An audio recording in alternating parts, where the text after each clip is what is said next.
Hello दोस्तों, मेरा नाम संदीप है। मेरे यूट्यूब चैनल पर आप सभी का स्वागत है। आज हम पढ़ने वाले हैं क्लास 12th की फिजिक्स का जो हमने फर्स्ट चैप्टर जो कल स्टार्ट किया था उसी का हम पार्ट टू हम यहाँ पे आज पढ़ेंगे। ठीक है फ्रेंड्स, तो कल मैंने आपको जो लास्ट में टॉपिक पढ़ाया था उसमें मैंने आपको क्या पढ़ाया था, याद है आपको? मैंने कल पढ़ाया था क्या, कूलॉम्स लॉ पढ़ाया था, याद है फ्रेंड्स?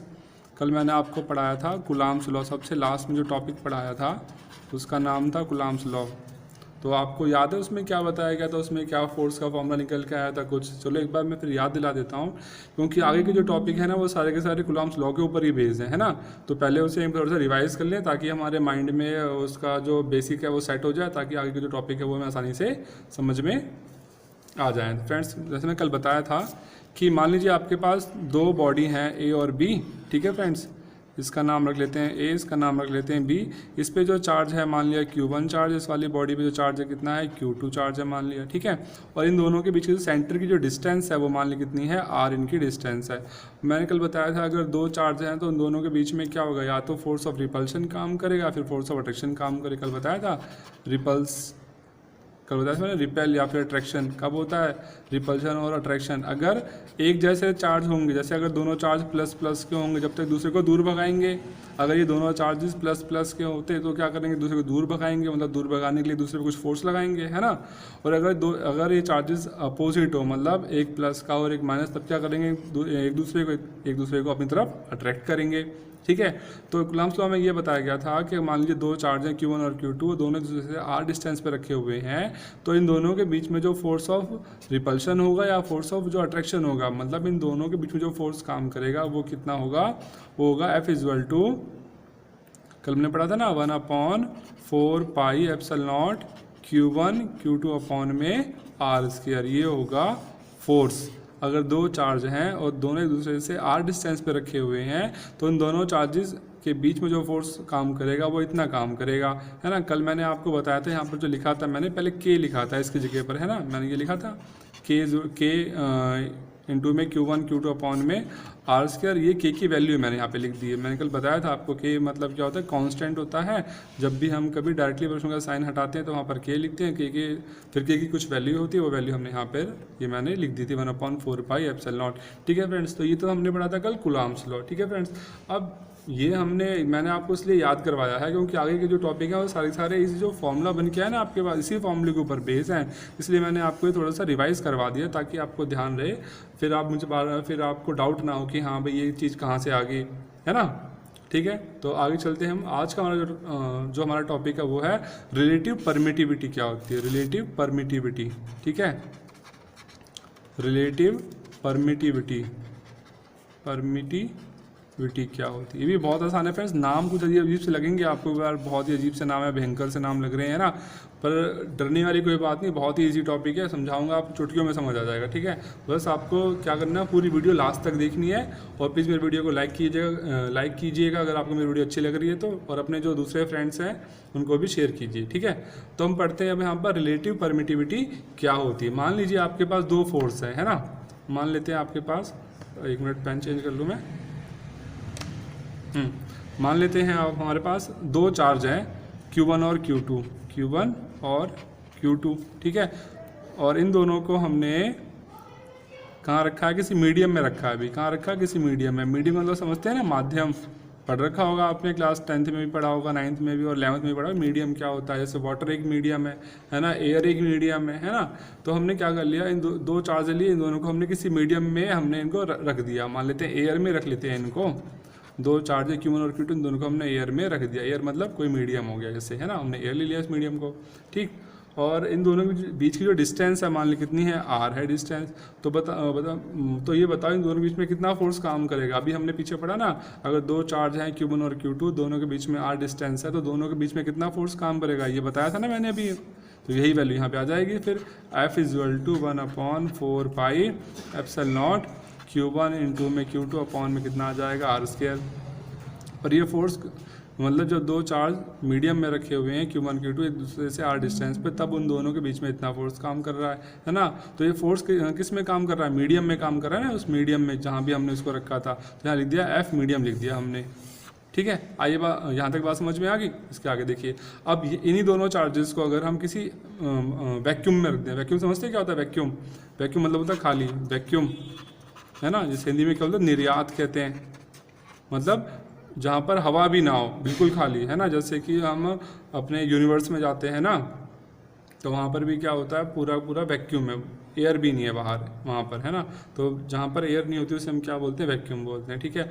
अभी जो चार्ज थे हमारे पास Q1 और Q2, अगर इनको हम, ये जो चार्ज लिखे ना मैंने Q1 और Q2, अगर मैं Q1 और Q2 को क्या कर लूँ, अगर मैं इनको ये मान लूँ कि इन दोनों को अब मैं किसी उसमें रख देता हूँ, वैक्यूम में रख देता हूँ, है ना। यहाँ देखिए डायग्राम इसका, इधर Q1 और Q2 चार्ज हैं, ठीक है। इन दोनों को मैंने किसी वैक्यूम में रख दिया और इन दोनों की जो डिस्टेंस है, मान ली कितनी, r इनकी डिस्टेंस है, ठीक। अब बताओ भाई इन दोनों के बीच में कितना फोर्स काम करेगा? फॉर्मूला तो वही चल रहा है ना, ये वाला, वही लिख दीजिए फिर से, F=1/4πε0 Q1 Q2 अपॉन में कितना आ गया, r² आ गया ये, ठीक है। पर अभी जो फोर्स किस में काम कर रहा है? वैक्यूम में है ना दोनों चार्जेस, तो यहाँ लिख देंगे FV लगा दो, FV का मतलब हो गया वैक्यूम, यहाँ पर F मीडियम ना लिख के FM लिख दीजिए, FM का मतलब हो गया मीडियम, ठीक है। वैसे सिंबल लिखा है ताकि आपको याद रहे ये फोर्स कब काम कर रहा है और ये फोर्स कहाँ पर काम कर रहा है, ठीक है। ठीक, अब यहाँ पर क्या करना है आपने, एक बात ध्यान रखनी है, जब आपने यहाँ पर ये निकाला ना, मीडियम वाला फोर्स निकाला, जब चार्जेस को हमने मीडियम में रखा था, तो यहाँ पर एप्सल नॉट नहीं लिखेंगे, फिर यहाँ पर सिर्फ एप्सल साइन लगाएंगे। एप्सल, ये जो साइन दिख रहे हैं ना आप, इस तरीके से लिखा हुआ मैंने, ये इसे बोलते हैं एप्सल, ठीक है। ठीक, इसे बोलेंगे absolute permittivity of the medium, ठीक है। इसकी जो मीनिंग है, इसका मीनिंग होता है absolute permittivity of medium, permittivity of medium, इस साइन को बोलते हैं, ठीक है। और यहाँ पर लिखेंगे एप्सल नॉट, इस एप्सल नॉट का मतलब होगा एब्सोल्यूट परमिटिविटी ऑफ वैक्यूम, ठीक है। तो यहाँ पर तो हमने एप्सल, फॉर्मूले में तो एप्सल नॉट था, लेकिन हम अभी मीडियम का निकाल रहे थे ना, तो यहाँ पर एप्सल कर दिया, जब हम वैक्यूम का निकालेंगे तो यहाँ पर एप्सल नॉट कर देंगे, ठीक है। ये आ गया आपके पास। अब हमें इसके बाद क्या करना है, इसके बाद ये आप मान लीजिए आपके पास फर्स्ट इक्वेशन थी और ये मान लीजिए आपके पास सेकंड इक्वेशन है, ठीक है। तो अब हम क्या करेंगे, इसके बाद हम जो सेकंड इक्वेशन है उसको फर्स्ट से कर देंगे डिवाइड, ठीक है। सेकंड इक्वेशन कौन सी थी, ये वाली है ना, इसको डिवाइड कर देंगे किससे, इस वाली इक्वेशन से डिवाइड कर देंगे, ठीक है। तो क्या आंसर आएगा, देखिए ये फर्स्ट इक्वेशन है, ये सेकंड है, सेकंड को फर्स्ट से डिवाइड करना है, ठीक है। तो सेकंड को जब फर्स्ट से डिवाइड करेंगे तो क्या आएगा, देखिए इसका सेकंड इक्वेशन क्या है, ये लिख लिया ऊपर, 1/4πε0 लिखा हुआ Q1 Q2 अपॉन में r²। इसको डिवाइड करना है इस वाली इक्वेशन से, है ना, जो ब्लैक वाली इक्वेशन लिखी थी, इससे डिवाइड कर दें, लिख लेते हैं ब्लैक कलर में ताकि आपको ध्यान रहे कौन सी इक्वेशन है ये। यहाँ पे एप्सल नॉट नहीं आएगा, सिर्फ एप्सल आएगा, Q1 Q2 अपॉन में r²। अब इन दोनों को सॉल्व करना है, तो 1/4 से 1/4, पाई से पाई कट गया, एप्सल नॉट है, ये एप्सल है, तो ये दोनों कैंसिल नहीं होंगे, बाकी ये वाली वैल्यू सेम टू सेम है, कैंसिल हो जाएगी। तो यहाँ पर क्या बचा, ये आ गया आपके पास, ऊपर क्या बच रहा है, ऊपर तो बच रहा है आपके पास एप्सल नॉट, नीचे क्या आ रहा है, एप्सल आ रहा है, ठीक है। और इन दोनों की जो वैल्यू आएगी उसके लिए जो, ठीक है, ये वैल्यू आ गई आपके पास सॉल्व हो गया है ना, इसके यहाँ लिखेंगे ER, एप्सल R, ठीक है। तो एप्सल R की वैल्यू कितनी आ गई, ये आ गया आपके पास एप्सल नॉट अपॉन में एप्सल, और ये जो वैल्यू आई है इसे हम बोलेंगे क्या, इसे बोलेंगे, हम बोलेंगे रिलेटिव परमिटिविटी। जो एप्सल R का मतलब होता है इसे बोलते हैं रिलेटिव परमिटिविटी, है ना। हमारा टॉपिक यही तो चल रहा था कि भाई रिलेटिव परमिटिविटी क्या होती है, तो हमने वो निकाल ली, कितनी होती है, ये होती है एप्सल नॉट अपॉन में एप्सल, ये R को बोलेंगे रिलेटिव परमिटिविटी। अब इसका जो डेफिनेशन है वो भी तो मालूम होनी चाहिए, तो मैंने आपको समझा दिया वैसे पूरा ड्राइव करके। पर इसका मतलब क्या होता है, इसका मतलब ये होता है कि अगर दो चार्जेस हैं, दो चार्ज को पहले हम किसी मीडियम में रखते हैं और फिर देखते हैं उन पर कितना फोर्स काम कर रहा है, ये फोर्स काम कर रहा है, ठीक है। फिर उन्हीं दोनों चार्जेस को हम किसी वैक्यूम में रखते हैं और फिर देखते हैं उन पर कितना फोर्स काम कर रहा है, ये काम कर रहा है। फिर उन दोनों फोर्सेस का हम क्या निकालते हैं, रेशियो निकालते हैं, मतलब उनको आपस में डिवाइड कर देते हैं। जैसे मैंने यहाँ पर डिवाइड किया ना, इन दोनों को, इनको आपस में डिवाइड कर देते हैं। डिवाइड करने के बाद जो वैल्यू आती है उस वैल्यू को बोलते हैं हम लोग रिलेटिव परमिटिविटी बोलते हैं। मतलब ये जो वैल्यू आई है इसे बोलेंगे क्या, ये रिलेटिव परमिटिविटी है। आई होप आपको समझ आ गया होगा, ठीक है फ्रेंड्स, आगे चलते हैं। हाँ तो फ्रेंड्स अब हमारा नेक्स्ट टॉपिक है Coulomb's law in vector form. ठीक है फ्रेंड्स, कुलाम्स लॉ हमने देखना है वेक्टर फॉर्म में। हाँ कहोगे फिर से कुलाम्स लॉ, हाँ फ्रेंड्स अब ये वेक्टर फॉर्म में देखना है, इससे पहले आपने सिर्फ कुलाम्स लॉ पढ़ा था, है ना। अब हमने पढ़ना है कुलाम्स लॉ वेक्टर फॉर्म में, इसको कैसे लिखेंगे वेक्टर फॉर्म में। मतलब यहाँ पर क्या होगा, फोर्स की यहाँ पर डायरेक्शन भी दिखाएंगे। पहले तो हमने सिर्फ फोर्स पढ़ा ना, वहाँ पर तो हमने उसी को डायरेक्शन तो नहीं दिखाई ना, जो हमने कल पढ़ा था। और अभी यहाँ पे एफ लिखा है यहाँ पर, लेकिन ये तो नहीं बताया फोर्स की डायरेक्शन कहाँ है, फोर्स कैसे काम कर रहा है, किस डायरेक्शन में काम कर रहा है। अब यहाँ पर हम डायरेक्शन के बारे में भी बात करेंगे। ठीक है, तो ये क्या होगा, मतलब इसको हम कैसे करेंगे। यहाँ पर मान लेते हैं आपके पास दो चार्जेस हैं। ठीक है, मान लेते हैं Q1 चार्ज है आपके पास, और ये मान लिया आपके पास क्या है Q2 चार्ज है।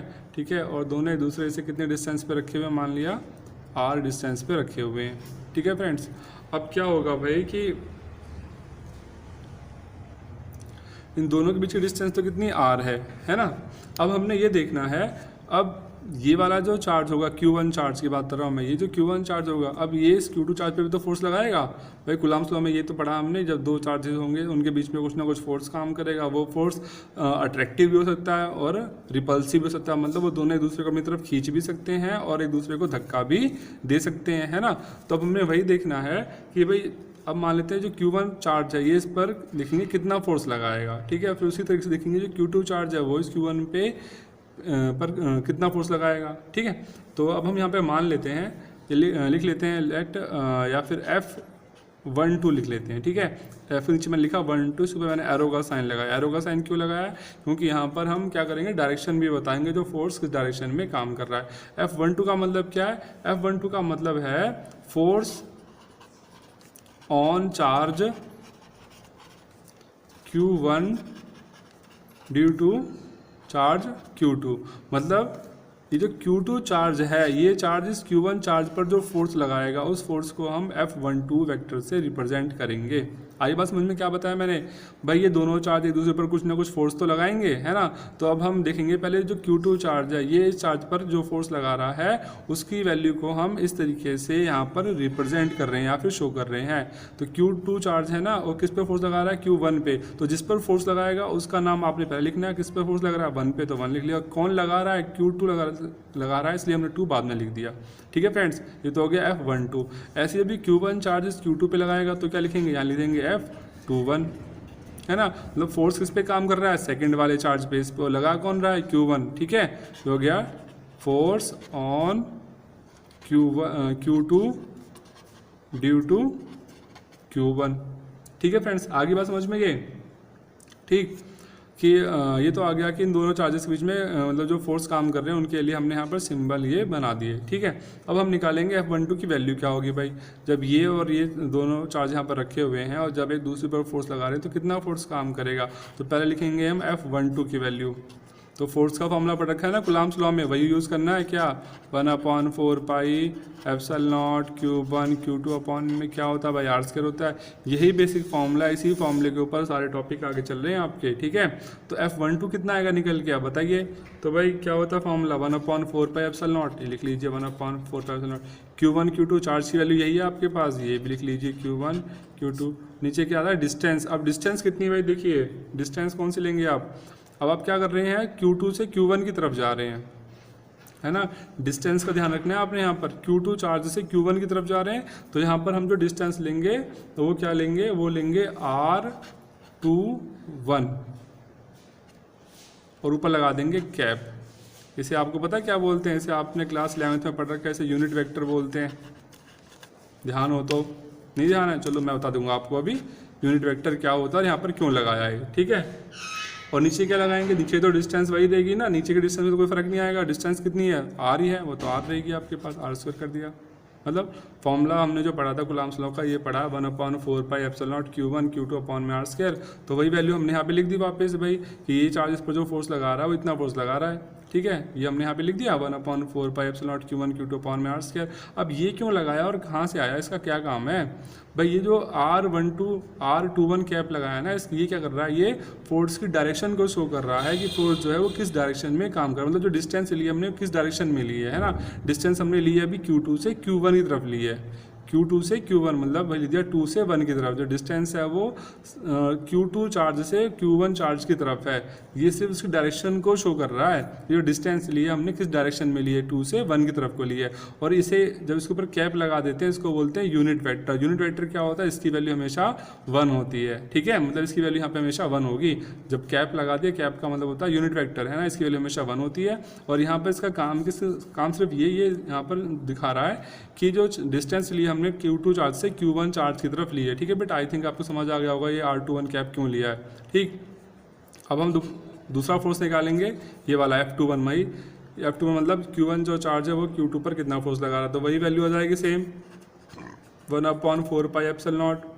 फॉर्मूला है Q1 Q2 अपॉन में R। अब यहाँ पर ये फॉर्मूला पूरा सेम रहेगा यहाँ तक का, तो है ना, पर ये अलग आएगा। यहाँ पे क्या लिखेंगे, R12 क्या आप लिखेंगे, क्यों लिखेंगे, क्योंकि हम 1 से 2 की तरफ जा रहे हैं ना।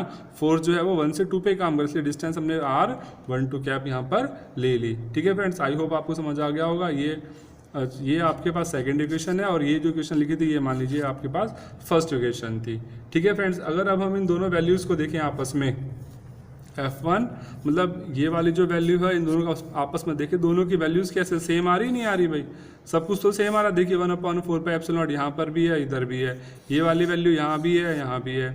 ये वाली जो वैल्यू बस अलग है ना, मतलब इसकी जो फोर्स की डायरेक्शन अलग है। मतलब ये वाला फोर्स ऐसे काम कर रहा है, एक फोर्स ऐसे काम कर रहा है, पर दोनों की वैल्यूज तो सेम है। तो हम यहाँ पर इसको ऐसे लिख सकते हैं, F12 vector is equal to F21 vector. भाई दोनों की वैल्यूज तो सेम है, बस ये वाली वैल्यू तो लास्ट की अलग है ना, और ये तो सिर्फ, और ये जो लास्ट की वैल्यू अलग है, ये क्या दिखा रहा है, ये तो सिर्फ इसकी डायरेक्शन को शो कर रहा है, ठीक है। और इसकी डायरेक्शन में क्या दिखाया जा रहा है कि दोनों एक दूसरे के कैसे हैं, अपोजिट हैं, है ना फ्रेंड्स। तो हम यहाँ पर क्या देख रहे हैं, F12 जो है F21 के इक्वल तो है, पर इक्वल होने के साथ साथ यहाँ पे एक बात ये भी है कि दोनों एक दूसरे के क्या अपोजिट हैं। अपोजिट होते हैं तो यहाँ पर साइन लगा देते हैं। मान जब दो वैल्यूज़ एक दूसरे के इक्वल होती हैं लेकिन अपोजिट होती हैं, तो उन दोनों के दूसरे के जब इक्वल लिखते हैं और अपोजिट दिखाने के लिए हम उसके आगे कर देते हैं, किसी एक के आगे माइनस का साइन लगा देते हैं, है ना भाई। ये जो चार्ज है ये इस पर फोर्स लगा रहा है ऐसे, और ये वाला चार्ज इस पर फोर्स लगा रहा है ऐसे। तो मतलब दोनों फोर्स का आपस में बराबर तो है लेकिन कैसे अपोजिट हैं, इसलिए हमने दोनों फोर्स आपस में एक दूसरे के सामने लिख दिए, इक्वल लिख दिए, पर अपोजिट यहाँ पर साइन लगा दिया माइनस का, ठीक है फ्रेंड्स। अब बात आती है भाई, ये बताइए जब हमें कूलम्ब्स लॉ हमने पहले पढ़ लिया था, तो हमें इसे वेक्टर फॉर्म में पढ़ने की क्या ज़रूरत थी, हम इसे क्यों पढ़ रहे हैं वेक्टर फॉर्म में, और क्या पढ़ने का फ़ायदा है ना। कई बार बोर्ड में क्वेश्चन आया है कि इंपॉर्टेंस बताइए कूलम्ब्स लॉ की वेक्टर फॉर्म में, भाई कि वेक्टर फॉर्म में कूलम्ब्स लॉ की क्या इंपॉर्टेंस है। ये 2 मार्क्स में क्वेश्चन आता है, इंपॉर्टेंस क्या है इसकी, ये भी इंपॉर्टेंट टॉपिक है, इसका इंपॉर्टेंस बताइए क्या है इसकी। तो सबसे पहली बात तो इसकी इंपॉर्टेंस क्या है, मतलब कूलम्ब्स लॉ को जब हम वेक्टर फॉर्म में पढ़ते हैं तो हमें ये पता चल जाता है कि दो चार्जेस के बीच में जब फोर्स काम करता है वो फोर्स क्या होता है, हमेशा इक्वल होता है, और कैसा होता है, एक दूसरे के अपोजिट होता है। ये इसकी फर्स्ट इंपॉर्टेंस है, यही जो हमने यहाँ पे निकाली ना, यही इसकी इंपॉर्टेंस है कि जब दो चार्जेस के बीच में जब कूलम्ब्स लॉ काम करता है तो वो कैसा होता है, एक दूसरे के इक्वल तो होता है लेकिन कैसा होता है, एक दूसरे के अपोजिट होता है। और दूसरा पॉइंट ये है कि जो दोनों चार्जेस के बीच में जो फोर्स काम करेगा हमेशा सेंट्रल फोर्स होगा। कहने का मतलब ये एक ऑब्जेक्ट हो गया, एक ये ऑब्जेक्ट हो गया, इसका चार्ज है Q1, इसका चार्ज है Q2। तो ये जो कूलम्ब्स लॉ के अकॉर्डिंग जो फोर्स निकलता है ना, ये वैल्यू जो फोर्स आता है ये हमेशा दोनों बॉडी के सेंटर पे काम करेगा, यहाँ अंदर से काम करेगा सेंटर पे, ना कि बॉडी के बाहर से। यहाँ काम नहीं करता, यहाँ काम करता, बॉडी के सेंटर पे काम करता है ये फोर्स, ठीक है। तो ये दो इसकी क्या है, इंपॉर्टेंस है। पहली जो इंपॉर्टेंस है वो तो ये है कि जो फोर्स होते हैं वो क्या होते हैं, इक्वल होते हैं लेकिन दूसरे के अपोजिट होते हैं। और दूसरी इंपॉर्टेंस ये है कि जो फोर्सेस होते हैं ये कैसे होते हैं, सेंट्रल पे काम करते हैं, बॉडी के सेंटर पे काम करेंगे, बॉडी के बाहर काम नहीं करेंगे, ठीक है फ्रेंड्स। तो फ्रेंड्स अब हमारा नेक्स्ट टॉपिक है force between two charges in the terms of their position, ठीक है। अब हमारा आगे जो टॉपिक पढ़ रहे हैं इसका नाम है फोर्स बिटवीन टू चार्जेस, मतलब दो चार्ज है उन दोनों के बीच का क्या निकालना है, अपने फोर्स निकालना है, और वो अपनी पोजीशन पे रखे हुए, मतलब अपनी पोजीशन वेक्टर्स के फॉर्म, मतलब अभी भी वो फोर्स जो निकालेंगे वेक्टर्स की फॉर्म में आएगा फोर्स अभी भी निकल के, ठीक है। तो आइए हम इसे स्टार्ट करते हैं। मान लेते हैं आपके पास दो चार्ज हैं Q1 और Q2, ठीक है। सपोज कर लेते हैं दो चार्ज हैं आपके पास, एक चार्ज है Q1, एक चार्ज है Q2, और ये कहाँ पे रखे हुए हैं, किसी स्पेस में रखे हुए हैं, ठीक है। जब कोई भी चीज़ स्पेस में रखी होती है ना, स्पेस पता है ना, ठीक है, जब कोई भी चीज़ स्पेस में रखी होती है तो उन उस चार्ज की या कोई भी जो ऑब्जेक्ट स्पेस में रखा हुआ है ना, तो उसकी पोजीशन को दिखाने के लिए आपको 3 कोऑर्डिनेट्स चाहिए। आपने क्लास 11 में पढ़ रखे होंगे ना, 1 डायमेंशनल पढ़ा होगा, 2 डायमेंशनल पढ़ रखा होगा, 3 डायमेंशनल पढ़ा होगा ना, याद है? ठीक है, तो वही चीज़ मैं यहाँ पर बात कर रहा हूँ। जब कोई भी ऑब्जेक्ट या कोई भी जो चार्ज है वो स्पेस में रखा हुआ है, तो उसकी जो पोजीशन है उसको दिखाने के लिए हमें यहाँ पर क्या करना पड़ेगा, 3 डायमेंशनल का यूज़ करना पड़ेगा। मतलब 3 एक्सिस होती है ना, मैथ्स में पढ़ रखी आपने, एक्स वाई जेड एक्सिस, उन्हीं का यूज़ करेंगे हम। तो यहाँ पर पहले हम क्या कर लेते हैं, एक्सिस बना लेते हैं। ठीक है, मैथ्स में पढ़ रखा ना, एक्सिस वाई एक्सिस, ये एक्सिस मान लेते हैं, इसको वाई मान लेते हैं, इसको हम जेड एक्सिस सपोज कर लेते हैं। ठीक है बेटा, और ये हो गया इसका ओरिजिन, ओ हो गया इसका। ठीक है, ठीक, ऐसा हमने क्यों किया, क्योंकि चार्ज कहाँ पे रखे हुए हैं, दोनों स्पेस में रखे हुए हैं। जब कोई चार्ज स्पेस में रखा होता है तो उसकी पोजीशन को दिखाने के लिए, कोई भी ऑब्जेक्ट अगर स्पेस में है ना, तो उसकी पोजीशन को दिखाने के लिए एक्स वाई जेड तीनों कोऑर्डिनेट्स की जरूरत पड़ती है। इसे हम 3 डायमेंशनल बोलते हैं। आपने क्लास 11th में से पढ़ रखा है, 1D पढ़ा होगा, 2D पढ़ा होगा, 1 dimensional, 2 dimensional, 3 dimensional, chapter number 2 में था ये। ठीक है, तो आगे हम स्टार्ट करते हैं। तो यहाँ पर क्या करना है, अब हमने मान लिया 2 चार्ज है, Q1 और Q2 हमने यहाँ रख दिए भाई, है ना। ये Q1 चार्ज माना, इसको मान लिया ये Q2 चार्ज है और यहाँ प्लेस कर दिए हमने। अब मान लिया है जो Q1 चार्ज है वो A पॉइंट पर है, जो Q2 चार्ज है सपोज कर लिया B पॉइंट पे है, इसको हमने O से मिला दिया, ओरिजिन से मिला दिया, इसको भी ओरिजिन से मिला दिया। ठीक है, और A B को आपस में यहाँ से मिला दिया। अब हमने ये फाइंड करना है, जब 2 चार्जेस Q1 और Q2 जब वो यहाँ पर रखे हुए हैं किसी स्पेस में, तो अब ये बताइए इन दोनों के बीच में कितना फोर्स काम कर रहा है। हमने वो फोर्स निकालना है। ठीक है फ्रेंड्स, अब लेकिन जो फोर्स निकालना, तो लेकिन कैसे निकालना है, वेक्टर, पोजीशन वेक्टर की फॉर्म में निकालना है। पोजीशन वेक्टर क्या होगा, मतलब यहाँ पर आपको उसकी डायरेक्शन भी दिखानी पड़ेगी फोर्स की, और डिस्टेंस की भी जो डायरेक्शन है वो भी दिखानी पड़ेगी। ठीक है, तो इसके लिए हम क्या करेंगे, बहुत ही आसान है। मान लेते हैं जो OA है, सपोज कर लेते हैं OA कितना है, ओ ये वाली जो डिस्टेंस है भाई, Q1 चार्ज, उसकी डिस्टेंस मान लेते हैं R1 है। और कैसा है, वेक्टर की फॉर्म में यहाँ पर आपको एरो का साइन लगाना पड़ेगा, है ना। आपने पढ़ रखा है ना कि जो वेक्टर्स होते हैं उनको शो करने के लिए हम लोग क्या करते हैं, उसके ऊपर एरो का साइन लगाते हैं। तो यहाँ पे लगा दिया हमने एरो का साइन। ठीक है, अब ऐसी OB जो है, इसे सपोज कर लिया ये R2 है, ये R1 और ये R2। तो यहाँ लिख लेंगे OB इक्वल टू कितना हो गया, ये हो गया R2 वेक्टर। ठीक है फ्रेंड्स, अब हमने ये निकालना है दो, और इनकी जो डिस्टेंस है, ये वाली जो डिस्टेंस ये मान ली R है। तो अब हमने ये निकालना है दोनों चार्जेस के बीच में कितना फोर्स काम कर रहा होगा। ठीक है, तो अभी आपने पढ़ा ना, इससे पहले पढ़ा था ना कुलाम्स लॉ, तो वही फॉर्मूला यहाँ पे यूज़ करना है भाई, दोनों की चार्जेस के बीच में फोर्स तो निकालना है। तो फोर्स का फॉर्मूला क्या पढ़ रखा है, F equal to 1/4 pi epsilon not, क्या होता है Q1 Q2 अपॉन में क्या होता है डिस्टेंस का स्क्वायर, मतलब R का स्क्वायर।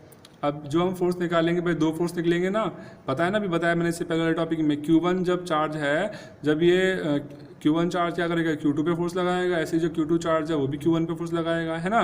तो पहले हम निकाल लेते हैं F12 का मतलब बताया था ना क्या होता है, जब 1 पहले लिखा है इसका मतलब ये Q1 चार्ज पर फोर्स काम कर रहा है, और चार्ज किसकी वजह से लग रहा है, 2 की वजह से लग रहा है। ठीक है, यहाँ पर मैंने लिखा है F12, 1 का मतलब ये है, जो नंबर मैंने पहले लिखा है इसका मतलब उस चार्ज पे फोर्स काम कर रहा है, मतलब Q1 पे फोर्स काम कर रहा है। 1 पहले लिखा ना, देखिए यहाँ पे इधर है ना, 1 पहले लिखा मतलब Q1 पे फोर्स काम कर रहा है। किसकी वजह से काम कर रहा है, Q2 की वजह से काम कर मैंने।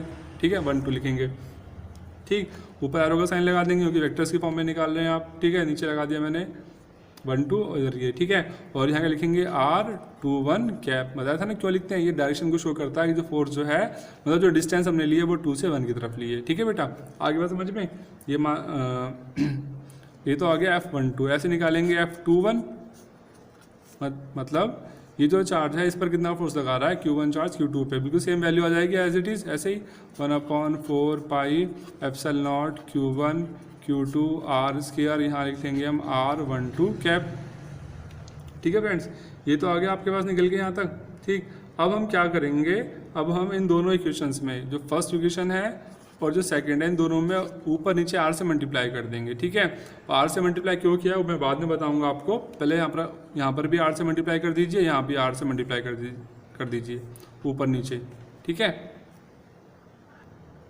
ठीक है, हमने यहाँ पे मल्टीप्लाई कर दिया। ठीक, तो ये क्या आ जाएगा निकल के, देखिए यहाँ पे F12 वेक्टर इक्वल टू कितना हो जाएगा, ये हो जाएगा 1/4 pi epsilon not Q1 Q2 R square into R, कितना बन जाएगा, R क्यूब हो जाएगा बेटा यहाँ पर ये। और इधर कितना लिखा हुआ है ये R21 कैप इंटू में R, ठीक है। ये आपके पास आ गया फर्स्ट इक्वेशन तैयार होगी, ठीक है। जब ऐसे यहाँ पे मल्टीप्लाई करेंगे इधर तो ये कितना जाएगा F21 वेक्टर इजल टू हो जाएगा 1/4 pi epsilon not Q1 Q2, नीचे फिर से आ जाएगा R3, यहाँ आ जाएगा R12 का कैप इंटू में R, ठीक है फ्रेंड्स। अब हमने यहाँ पर क्या करना है, अब यहाँ पर जो R आ रहा है इस R की वैल्यू पुट करनी है, R क्या है,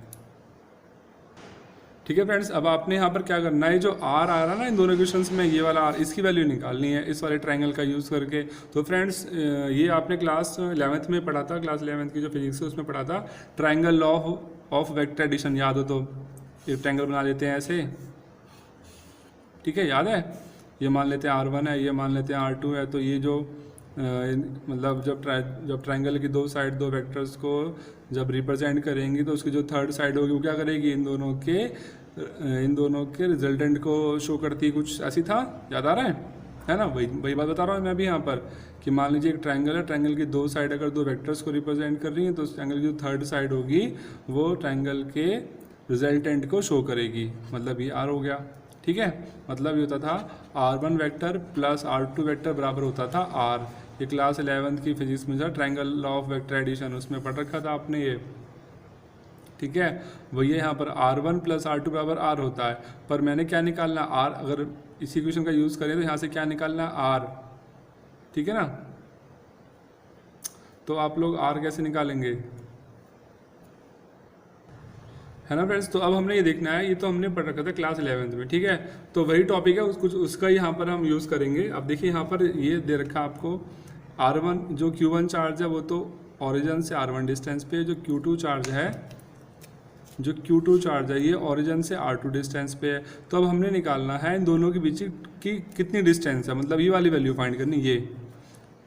ये दे रखा है आपको R2, ये दे रखा है R1, हमने ये डिस्टेंस निकाली। तो कैसे करें, अब आपको दिख रहा है साहब साहब, ये वाली वैल्यू क्या दिख रही है आपको, ये वाली वैल्यू R1 से कैसे दिख रही है, लार्ज दिख रही है ना। R2 दिख रहा है आपको, R2 की वैल्यू कैसी दिख रही है, R2 जो लाइन दिख रही है काफ़ी बड़ी है, R1 छोटी है। तो अगर हम R2 में से अगर R1 को सब्ट्रैक्ट कर दें या माइनस कर दें तो आपके पास क्या निकल के आ जाएगा, R निकल के आ जाएगा, नहीं आएगा।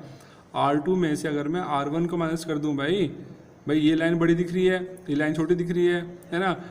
ये लाइन इस साइड जा रही, इधर जा रही है। अगर R2 में से R1 माइनस कर दूँ तो ये डिस्टेंस पता चल जाएगी आपको कि ये डिस्टेंस है कितनी है अब, ठीक है।